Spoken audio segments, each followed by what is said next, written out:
नमस्कार दोस्तों, आपका हमारे अपने YouTube चैनल में स्वागत है। तो चलिए जानते हैं लड्डू गोपाल की छाती पर क्यों होता है पैर का निशान। भगवान श्री कृष्ण का बाल स्वरूप हर किसी का मन मोह लेता है। ब्रजधाम ही नहीं बल्कि देश के हर छोटे से छोटे कस्बे और बड़े से बड़े शहर में लड्डू गोपाल की सेवा की जाती है। कहा जाता है कि लड्डू गोपाल जी भी किसी विशेष तामझाम की नहीं, आपके प्रेम और भाव के भूखे हैं। अतः उनको जितना प्रेम जितना भाव अर्पित किया जाता है वे उतने आपके मन को मोह लेते हैं। लेकिन इस सब के बीच क्या आप ये जानते हैं कि श्री कृष्ण के लड्डू स्वरूप की छाती पर पैर का चिन्ह क्यों होता है। बता दें कि ये चिन्ह भगवान श्री कृष्ण के बाल स्वरूप लड्डू गोपाल और युगल स्वरूप में चिन्हित होता है।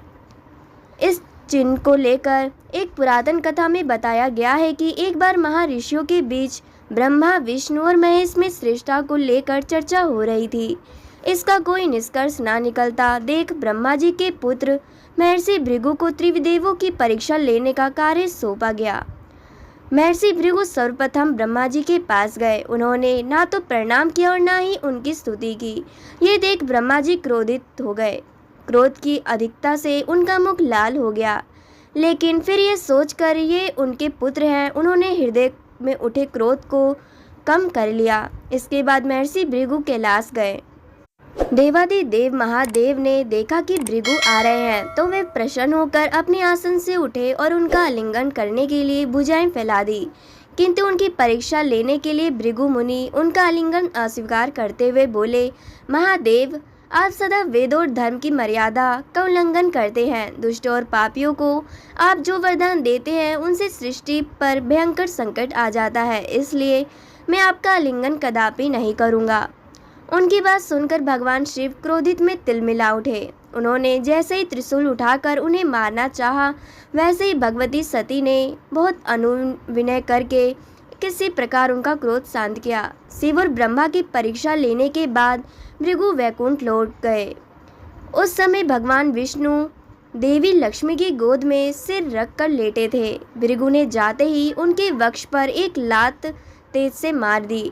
भक्त वत्सल भगवान विष्णु शीघ्र ही अपने आसन से उठे, खड़े हुए और उन्होंने प्रणाम किया। उनके चरण सहलाते हुए बोले, भगवान, आपके पैर पर चोट तो नहीं लगी? कृपया इस आसन पर विश्राम कीजिए। भगवान, मुझे आपके शुभ आगमन का ज्ञान ना था, इसलिए मैं आपका स्वागत नहीं कर सका। आपके चरणों का स्पर्श तीर्थों का पवित्र करने वाला पावन चरण है। आपके चरणों के स्पर्श से आज मैं धन्य हो गया हूँ।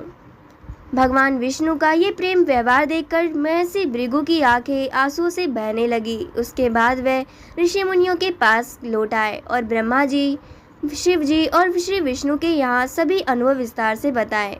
उनके अनुभव सुनकर सभी ऋषि मुनि बड़े हैरान हुए और उनके सभी संदेह दूर हो गए।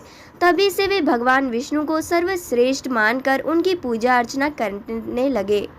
भृगु ऋषि के द्वारा मारी गई लात से उनके चरण चिन्ह भगवान विष्णु के स्वरूप उनके विग्रहों की छाती पर मौजूद है। ऐसा कहा जाता है कि भगवान विष्णु के पूर्व अवतार लड्डू गोपाल की छाती पर भृगु के चरण चिन्ह छपा होता है।